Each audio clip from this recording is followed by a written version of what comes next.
Yeah. No, I was like, I read it, so I know where it's from, but. A lot of film music sounds similar, which is interesting because it relates back That's to the universal. studies. Yeah. Very I similar. was- it says the guitar onset was at Blindness. Yeah, I skipped to 116, Okay. so I just wanted you guys to hear the beginning of the piece to see what participants were listening to and then what the peculiarity was. But the whole stimuli was 1 minute 53 seconds, so it's not that long, I guess, but you might fall asleep or just zone out in the middle of it, which is another problem. Anyway, yeah. So the stimuli was, as you heard, an electric guitar solo with an orchestral piece. Not only is it an orchestral piece, I think they did a good job of selecting the stimulus because you have participants who kind of heard it before and kind of not heard it before. Me who didn't hear about it until today, or like, whenever I read the paper. And then you have people who can probably name the piece and title, composer for you. You have people who can name the composer for you, but not. Anyway, so that's how they classified familiarity versus not familiarity with the piece. We'll get into it in the results. I won't go into detail about that. So, and they have two studies or experiments in this paper. First is study 1, where they have 20 seconds of the electric guitar, and the second study is 26 seconds of the electric guitar. If I'm being honest, I don't think that wouldn't do much difference for me as a listener if it was 6 seconds longer, because, I mean, if you think about yourself playing in an orchestra, you're not going to hear something more just because it's playing a little longer. You're either going to miss it or you're going to hit it. Anyway, but there is a difference between the studies, which is interesting. Okay, the task or the experimental conditions, there was a pre-experimental survey, familiarity with the piece, whether they can name it or not, and music experience, thank you. And yeah, so the experimental group versus the control, they were instructed to count timpani beats, which I did not tell you to do, which is an attention distraction, versus the control, which is to, just listen to this nice piece of music. And then after the experiment, they asked, did you notice anything? Okay, this is important. Population size, there was 125 people, which is I think it's a good amount in study 1. And it was your general adult range, 18 to 63-year-olds. Yeah, there were 58 non-musicians, 57 musicians, which is a pretty even distribution. Oh, and 10 were excluded, so that's why the numbers don't add up. And then in the second study, which only tests non-musicians, that's something I didn't know until I got into the study, and 3 were excluded. And the exclusion criteria, which they do specify, unlike some experiments that we've looked at, they've never heard the piece before. This I had a problem with, because if you're trying to test the effect of familiarity, shouldn't you have a control for it? Hearing impairments, that should be obvious why. Highly deviant counting results in the attention distraction experimental condition. That just shows that they're not paying attention. Like, even if you're a few off, it's fine, but if you're like 10 or 20 off in a 2-minute clip, you're sleeping, probably. And whether they were familiar with the gorilla and basketball experiment or anything of that sort, they were excluded. So results, I thought it would be easiest if I just walk you through the table. So the first thing that I want to highlight is, so first of all, this is the percentage, this is the population number, like the N. I got so confused when I first looked at this. So you can see that if you are more familiar with the piece, obviously you're going to be more able to distinguish, like tell if there's a peculiarity. Actually, wait, let me look back at my notes, give me 1 second. Oh, you're more blind to it, sorry, that's my bad. Yeah, to the change. And the second interaction was the distracting task versus the not having a distracting task. So as we probably can predict, if you have a distracting task, you're going to be more susceptible to not counting properly or not noticing the change properly. Sorry. My grandma's trying to call me. Okay. Okay, the third thing is the interaction between musicians and non-musicians. Obviously, if you have experts or expert listeners and you're trained to do that, you're gonna notice the change more, which is the change. We're looking at like just this versus that. Yeah. So the percentage. Yeah. The percentage is in the parentheses. Yeah. So, left versus right. Yeah. I'm sorry, my arrows weren't that clear, but nor were their graphs. So. Familiar. 3 versus 4. I'm trying to. Okay. I see. So if you are not familiar with the music, the piece, and then less familiar, then you're more likely to Yeah. miss. Oh no, you're more likely to hit it. No, but Or- first 18, right? That you compare the left. Yeah, because they were distracted. So that's it. Yeah, Okay, yeah, that's yeah, confusing. Sorry. So yeah. I'm just looking at the Yeah. experimental group. Yeah. And then in study 1, less familiar with more familiar, right? Mhm. So if you're less familiar with the music, then over 18, so you're more likely to miss it. Yes. Yeah. I should make that clear. Okay. But Then- it's hard because there's like 3 categories that they're comparing with. in and Ignore this between. for now. So Yeah. I think it might be like the sort of regression. They kind of help to like put this all into like a way to Yeah. like True. weight the different impacts that experimental group, music, expertise, and familiarity have. Yeah, I mean, this might be a little clearer. This graph, I hate it. I hate It it makes too. no sense. I don't get why they didn't I'm put still the confused. bars into one Exactly. and just color half like the part. Completely redundant. Right? Yeah, Like, and it's versus so right. hard to. It makes anyway. Sorry. Wait, so walk us through it. Like, what do we see in this figure? You mean just this one? Yeah. Good question. I think it's another way of saying the same thing that they were trying to say in the table, is that if you, wait. Do you want to, okay, audience participation, do you want to, how many of you are musicians in here? Okay, so we have 3 and then 4. Okay, let's do the non-musician crowd first. Okay, hypothetically, if you guys were in this crowd, if you had a distraction task, let's say, you are, why is this the number of participants? Okay, you are more likely to miss it because, like let's say 22 missed it, and then if you had a distraction task, you wouldn't miss, Yeah.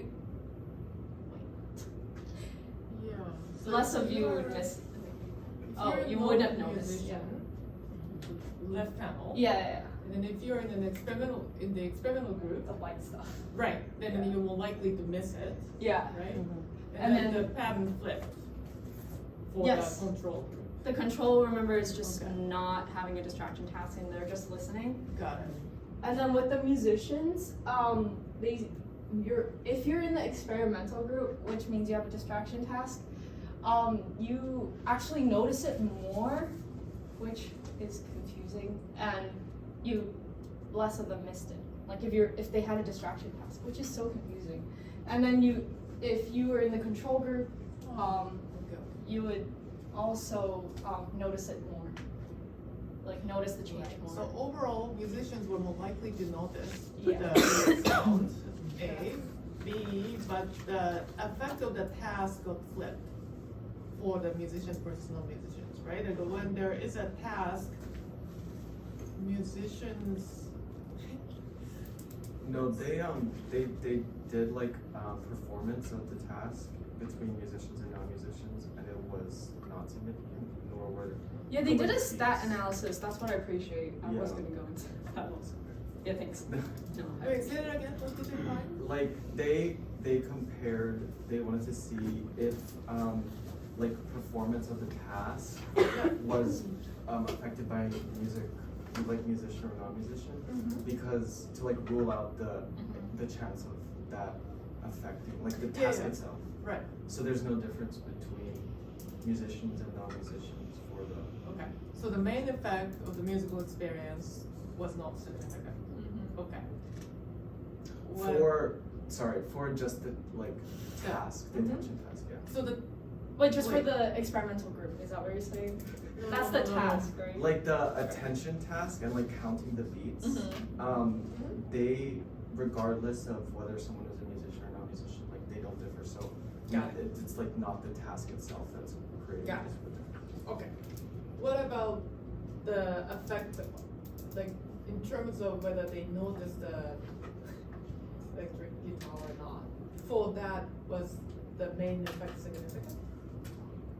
Was there any significant difference between non-musicians and musicians? Yes. Okay, so overall, where should There's Where should we look? Page 309, which is the sixth page of the study. okay? Sorry. No. That's right. So. Right? Am I on the right page, right? yeah. Second. They, I think there's three main effects: Okay. musician, non-musician, familiarity, and experimental condition. Yes, exactly. So all of them were significant. Yes, but independent. Like they did not interact. There's just so many things you have to compare. Yeah.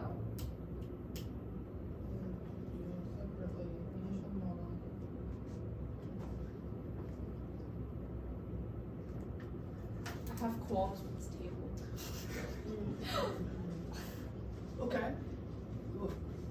What are they? Oh no, it's just like, I feel like a line would have been helpful, and just like, why is this here? It could have been its own chart, or I guess that would take more space, or just like lines, or guiding points.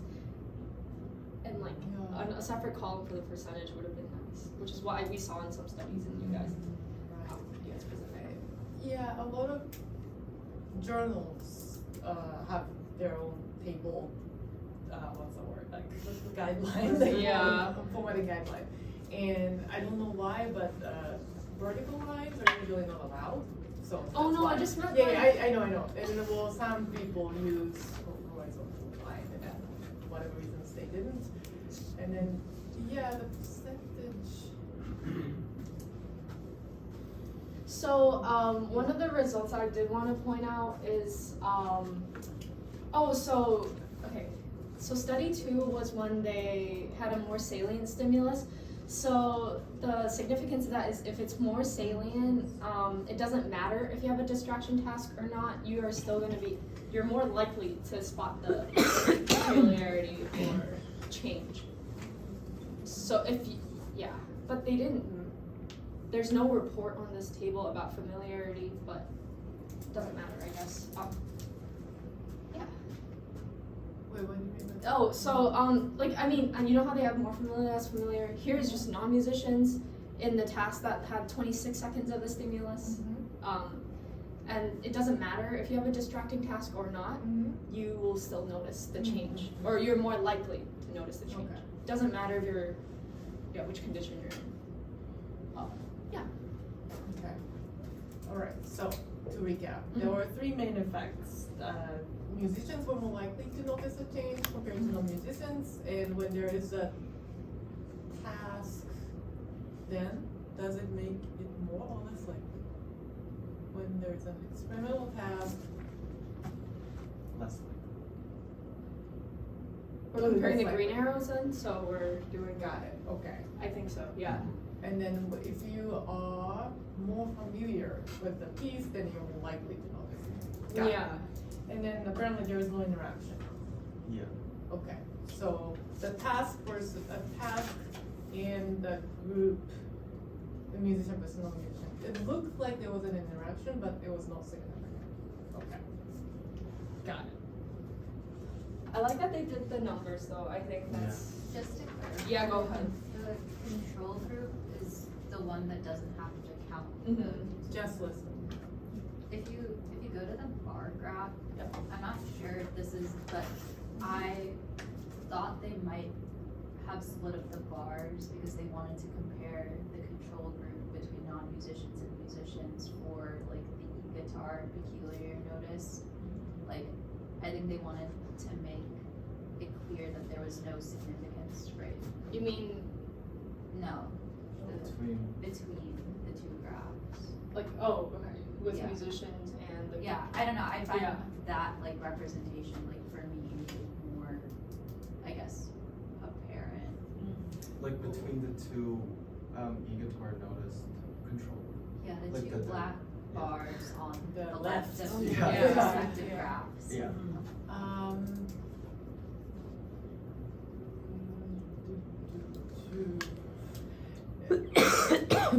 As that is like kind of like showing the effect of the experiment itself, or like the task itself on noticing, regardless of musical expertise. Oh, I see. Yeah. Yeah.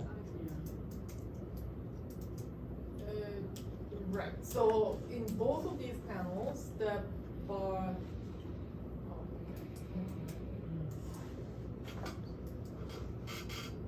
Yeah, we were left with a lot of questions. But at least we have graphs in this study. Okay, I guess we already summarized most of this.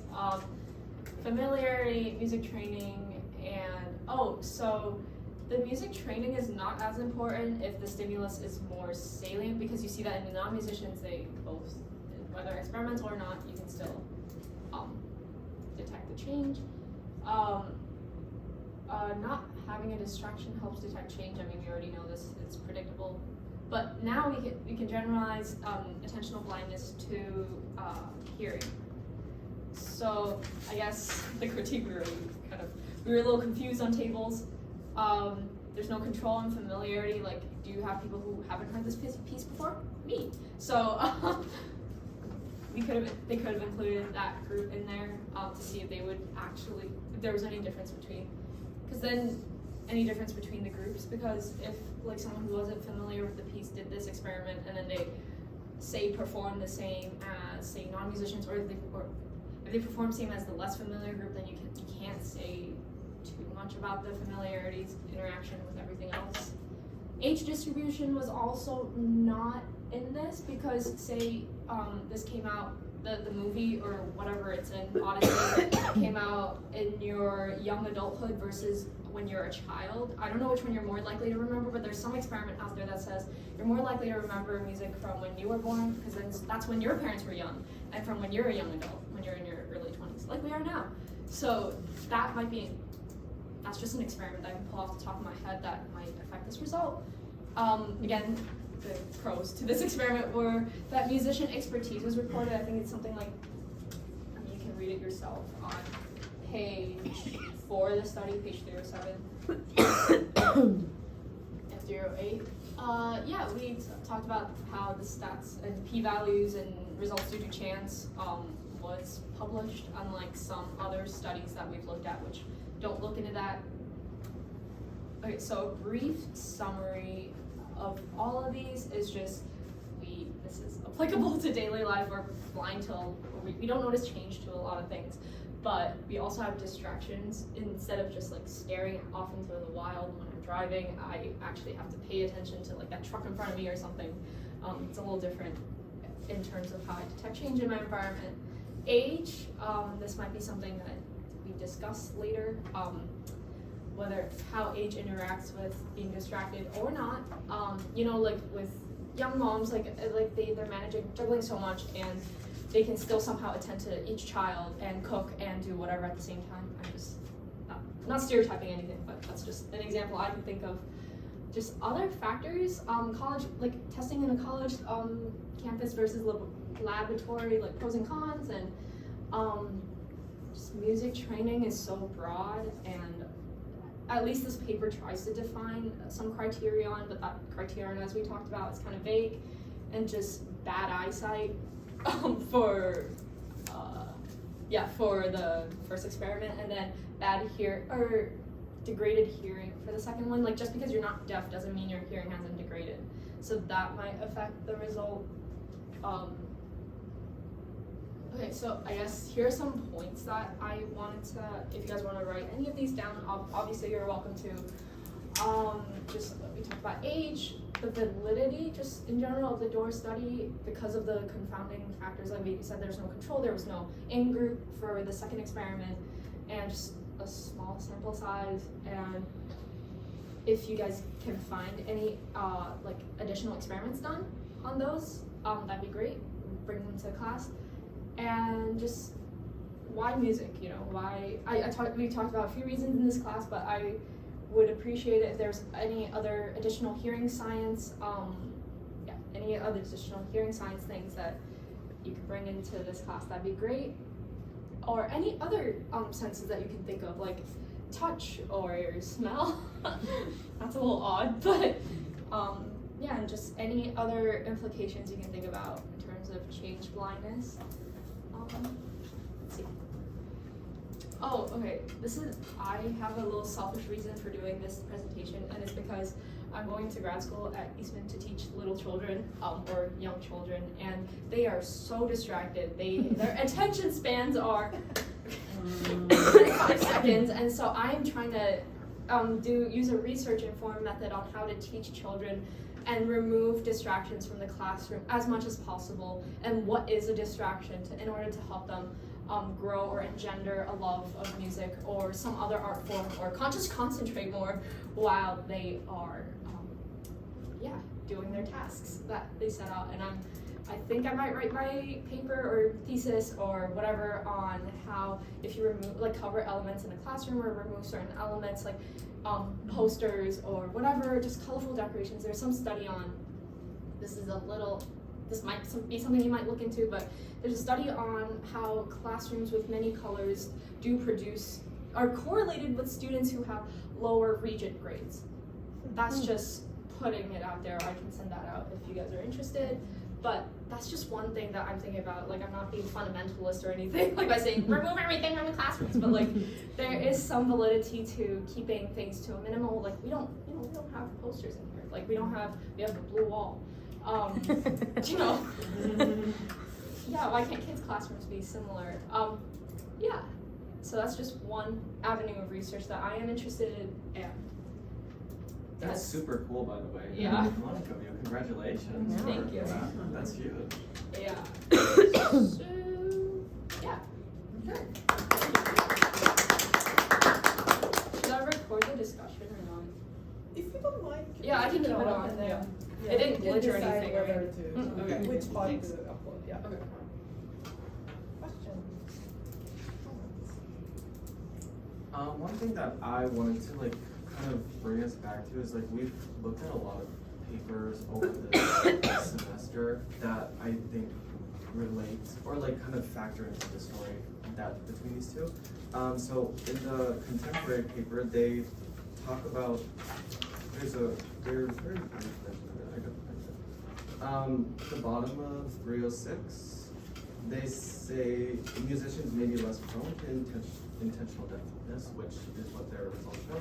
And it reminded me of Kaylee's study about the sort of functional and differences between musicians and non-musicians in the brain, which may sort of help to explain why musical sort of expertise is positively correlated with knowing. And then also I wanted to consider Cannon House and the visual world sort of paradigm and the effect that that has on our processing, because in the first experiment, the Simmons paper, there is both visual, it's a full sensory sort of experience, whereas with the listening one, it's not. And so how does that sort of affect, right? Seeing people speaking and all of these different things affect that, because it's not. And also I think that inattentional blindness or deafness is not literal, but metaphorical. So it's just not noticing. And so I was just wondering how those sort of things can, I just want to draw attention to that as well. That all of it is connected. So another tangent to that is multimodal, interactive of these two studies. I mean, I guess the first one's supposedly visual, but as you said, Eric, that it's sensory. So yeah.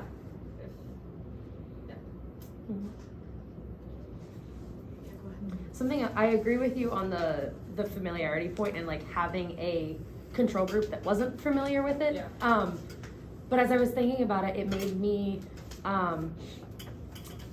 think about like the expectations of music and everything in 260 that we talk about. But the fact that there are different types of expectations, and if you know a piece, if you knew this piece and you already have an experience with it, I would imagine that you would just be more likely to hear something different. Like an electric guitar solo in it, as opposed to if you've never heard it before, you're gonna be like, that's just how the piece works. Right. So I really would have loved to see a control group of non-familiar people with this more contemporary paper, for sure, because for the exact reason. Those reasons. Yeah. I was thinking that. Yeah, and then also we can draw an analogy in classic paper too, right? If you're talking to somebody who you really know well, then when that person switches to another person, you might That's a be good- more likely yeah. to notice it. Yeah. And if you're just talking to random undergrad on campus, you might not be paying attention to the identity of the person, right? Your role in this communication is just to give directions, and it really doesn't matter who the other person may be. But is that, yeah, so like that's a kind of parallel, potential parallel. Yeah. And kind of like you're saying, Caitlin, it's super music, unlike the first one, is like structured, right? So like once you hear it, it doesn't change, other than the e-guitar. So like that, it kind of provides some like attentional anchoring, right? Like you can predict what's going forward, so that your resources may be like more likely to kind of focus on that as your expectations are maybe like deviating. And that was making me think if kind of like if there's studies that look at like EEG signals during this, because it might be interesting to consider as like if that's I was just thinking about how, like salience of stimulus with the non-musician crowd in study too. I guess I didn't address this, but you can test salience in timing, which is what they did, like extending the time, but you can also test salience in terms of like how much the instrument blends in with the orchestra. Like they didn't use an orchestral instrument, which makes sense because they wanted to make the change obvious, like the gorilla, how obvious that was. But I think if you test a non-subsection change, like when you're, again, the driving analogy, there's the blind spot, right? Like cars are on the road all the time, like you might not be able, they blend in with the environment. And so having something similar to that might be helpful if this was redone. I feel like you couldn't even tell if it was like an atonal piece. Like, I'm gonna be honest, like, there's, like, this one has a specific key signature that's, like, followed, and, like, you said it's kind of repetitive in a way, so I feel like if it was atonal, it'd be very difficult to tell. So, like, the selection of music is important. And then also, like, for the first study, you were talking about, like, how you don't feel like those people are in your in-group. I also don't feel like those people are in my in-group. Yeah, So I'm just like, okay. I feel like undergrads are like a weird group of themselves. Like we're adults, but like also we're like not fully adults, you know? So like I think that. Oh, we established that was the out group, like the people in the picture. Oh, okay. Yeah, And sorry, but that's my mistake. The first experiment. Yeah, I know. Oh, you I guys was saw the a video. Yeah. Sorry, Yeah. my bad. Yeah, and then, well, we don't know what kind of students walking around Kono campus in the 90s, right? Yeah.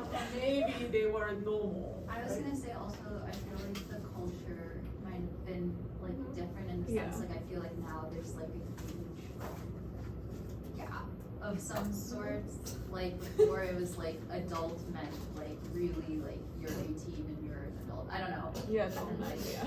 now I feel like the age is like 26, 27.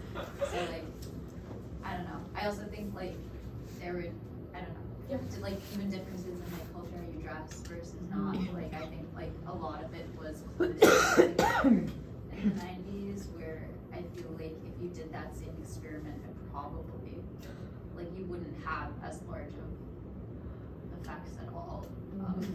Yeah, gender is also something that's not kept track of. Hmm. Mostly men on college campuses at that point, probably, but maybe not. no statistics Yeah, on they that. should have reported on that. Did they? No, they don't have any information. They should have. Yeah. Yeah, they there's a lot of like demographic information I feel like is very important or like useful that they fully don't cover. Do you guys still need the PowerPoint up there? Yeah, it could be useful. Just Okay, keep- I'll keep it on. Yeah. So, Also, yeah. sorry, no, go ahead. no, briefly going back to your point, Eric, I think it's kind of like an interesting, this is an interesting oddball in terms of papers that we've read, because in many cases we notice, okay, human beings or animals can do this, like this thing that you don't usually pay attention to, or you don't think about it, but you're actually doing X, Y, and Z. But here, we are saying that we are not capable of noticing something super obvious. Perceptually, it should be there, the signal should be there, but when we are fixating on some other task, or if we have a specific or strong expectation as to what should happen, we kind of ignore that's actually there. So in some sense that looks like, right, like, well, that's, what's the word that I'm looking for? That's something that we are not capable of, but the flip side may be that might be cognitively optimal. There might be something that's beneficial to not noticing everything. Can you think of an argument? Why does a human cognition have this ability not noticing certain things in an Was that? Yeah, I mean, I'm in the intelligent eye class now, so like as far as vision, we talk about how like even like the idea that we make saccades to focus things on phobia isn't exactly true, especially since aphobia animals also make saccades. Okay. So like they put it more like you're trying to give your neurons different stimulus at different points, and that's like a big reason why we make saccades. And obviously we've probably adapted that since we have a phobia to be more specific, but like the main structure underneath is like that. But we've also taken that to the fact that like you also suppress a lot of the information that you get from the saccades because it's like overstimulating, you know, like the brain. And I assume like something like is happening like in the auditory tract as well. Like there's suppression because like if we were to compute all the information that we were getting at once, like our brains would explode. Yeah, it's a lot of information, right? So you have to select, and that's kind of like the theme in this in the memory literature or papers that we've read. You cannot compute everything, you cannot store everything, you cannot retrieve everything, right? So you, at each point of time, you have to be somehow efficient in encoding information and decoding information. And that this is kind of like one way to test where the limit is, and then also how we are optimizing the moment by moment computation. What are we optimizing when we are in an environment? You select the information to take in. How do we think about it? Yeah. I wanted to address that and like how do we select? So with auditory, musicians have like different instruments, and they're in different ranges of the auditory spectrum, like 0 to 20 down, whatever. Like I play the violin, I tend to bias towards the higher end of the spectrum, so I am trained to listen to that more. But like with someone like say who plays the tuba, like or someone who plays that's lower. But with someone who plays piano, it's a little bit more balanced, somewhat. I'm not sure which. Yeah. So there is a training aspect of it that might impact if you detect a change better or worse. Because there is training to, like you, in the eyes, you don't like detect yourself, or you don't train yourself to see out the periphery more. That's not a thing. But with music or auditory, that is a thing. Yeah. So that might affect us. You're trying to So say. you could train, not your eyes, but you can train yourself to look for certain patterns, right? For example, birders, like you detect subtle changes, or like differences between different kinds of species of birds. So that's a thing in vision, I think. No? There But is it maybe different less. for I don't know. Is there a way to like measure who does or doesn't do that in like a? Yeah. No. Is there a way to measure that? Yeah, that's my question. Sorry. Sorry, Ashley, did you mean like, for identifying like specific sort of tones, right? Like that's an aspect of training in music, Yeah. right? Okay. Yeah. That's, yeah. Like different frequencies. Yeah, and I don't think that is, I don't think it has like a cognitive sort of inhibition really, because you can like tune your visual system to like different wavelengths of light, you know, like you can like sense it starting. Well, Okay, I see what you're to saying. to what you just said about tuning it to different, like, we can't, tune ourselves to look for infrared, like, Yeah. that doesn't work. But it did make me think of, forget which class it was in, but something about like, airport security, it was an airport security study. Where Yeah. if you are not trained to look for it, you are less likely to find it. So like, I think the airport study, what they did was like plant decoys in people's suitcases to make sure that that the security guards would actually, it goes through the x-ray machine, and they would actually catch it, so that if there were a real threat in somebody's luggage, they would be more likely to catch it because they were exposed to the decoys and things. So in that sense, I think you can train your visual system. Yeah, I guess in that, and it is kind of like the tones, right, and like categorizing specific sort of perceptual things into a category. I guess. Right. Yeah. So that is true. I think that like it's like even the one where the cat with like a room with only horizontal lines Yeah. or vertical lines, right? Like they lose the ability for like a little bit to like perceive the lines. And I think like say like our world was all just in like red, like we only saw like in the spectrum of red, then you're probably going to be able obviously to distinguish like even more specific. I'm just saying that like Yeah. if, like it's based on what you're exposed to, right? So I think that even like music, like if you look like across different populations or countries, like the tones of music, or I guess like I know I'm not that musical, but like the whatever the notes that they usually use, whether they're higher or lower, might change like your ability to like perceive different discrepancies. Also, wasn't there like a study about like colors and language where it's like, Yes. yeah, the one where it's like there's different words for different kinds of blues and greens depending on where you are, and then that can help you distinguish to a more specific level the different types of like hues. Or like with love, right? Like how different languages have different types of words for love depending on who is the object of you know what I mean? Like So, brotherly family, but in English it's all just love. Mhm. Yeah. So I'd be intrigued to see like even if you were to do this study like at different points where different music was important, like I don't know, like maybe your perception. It would be hard to test, but if like there was a baby who like had only listened to tones that were like the complete opposite of the guitar, would they even be able to like, detect that guitar sound? And I'm talking like after the stage of like infants being able to detect like everything, like that.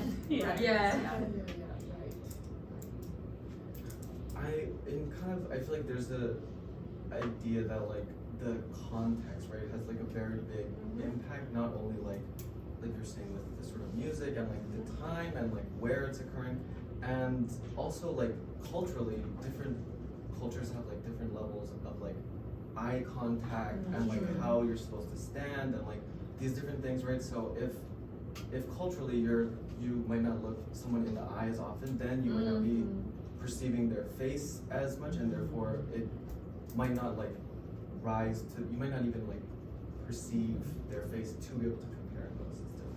So I do think that there are, it's a much more complex sort of thing that is going on. And I was wondering in terms of the evolutionary advantage, how this would work or what the results would be under stressful conditions, right? Because these are just like everyday life, like you're just in a, I don't know, walking around. And so you probably don't think that it's not life or death whether the experiment or switches, right? Like it doesn't really affect you, it's just something that happens. Whereas like under a stressful condition, if the experimenter switches, that might be something that is important for you to know because that might be a threat. So I think that we can find different ways to like shift attentional resources to one type of thing versus another and see how that affects inattention. Yeah, like how efficient are fire alarms? Like, okay, so I have a qualm with fire alarms. So you have fire drills, which you are conditioned. You have more fire drills than actual fires, which I get why, because in the instance of a life or death, you do want people to run out the other side. But I've been so conditioned to think that fire alarms are fake. I don't need to exit my apartment building. So therefore, when a real fire does come, I'm gonna rely on my other senses to see if it's an actual fire. I mean, that's not obviously what I should do, but that's what I've been trained to do because I've had so many fake fires in my life that I don't know which one's real. And in Southside, there was a real, someone set off the fire alarm for real, but that's just, I don't know. I would have to disagree in the sense that, like, I think that, like, say even like this, like, school shooting drills and stuff, like, I do think they're effective because it's almost like when you're put in a stressful environment. Like, if you see that fire, if you're trained enough, you'll go into, like, the whole point is you go into like this like thing that's stored in your long-term memory. I was like in like we had always in school practiced, and like in high school there were like duck hunters or whatever that people thought were like whatever, someone saw like people with guns. Like we went into the school shooting and we were stuck there for like 5 or 6 hours like in the school till they realized they were duck hunters that got lost like in the thing. But I do think like in that case, right, like everyone knew what they were supposed to be doing, etc. So like I agree with the point that like unless your other vision like senses it, I don't know, people like, do stupid things. Like barely people evacuated when Rusheries had the fire drill. Like some people were sitting there and Simon do I leave? This is what I mean. Like is the thing that's playing. Okay, so along with this thing, in elementary school, our code for a school shooting was Little Woman playing on speakers. So we had to, do the whole thing if that music started playing. So nobody played it, obviously. So I still have, but my thing with fire alarms is that it's very salient, but with something like music, say you're in a music class and then another tune starts playing, it might not be as obvious to, I don't know, that's just me. Yeah. Oh yeah, like if you put a fire alarm in the music, obviously they're gonna hear it. But that's something that's not looked at. Or salient. Pitch-wise, how salient it is, or timbre-wise, how salient is the stimulus. Yeah, so the saliency could be defined in many different ways, right? So the pitch and amplitude and intensity of the sound itself, that's one way to define it, and another way is culturally how important the sound is. Alarms, we're conditioned to, we learn to pay attention to certain sounds, right? So that could be an effect. There was I don't know if it's like a reputable study, but I saw it, the difference between like people to waking up if they have like Android alarms versus iPhone alarms. Because like the Android alarms are super like calming, like real honestly when you wake up. And the iPhone alarms are just violence. So like I forget, maybe I can find it, but like something that was just like your like relationship with like getting up in the morning is like significantly changed, like depending on the type of alarm that you use. I have noticed that. I used to do the submarine is going down, that one, and then I switched to like a nicer, like kind of more pleasant one, and I've been getting up more, I think, better. Which is interesting because I would think that it would be the opposite, but like I don't know. It's just. Yeah, you could test. This experiment applies to that, like waking up in the morning. That might be interesting too, as you said, because I play white noise sometimes when I sleep, and if I don't detect an alarm over that, like obviously I'm gonna stay sleeping.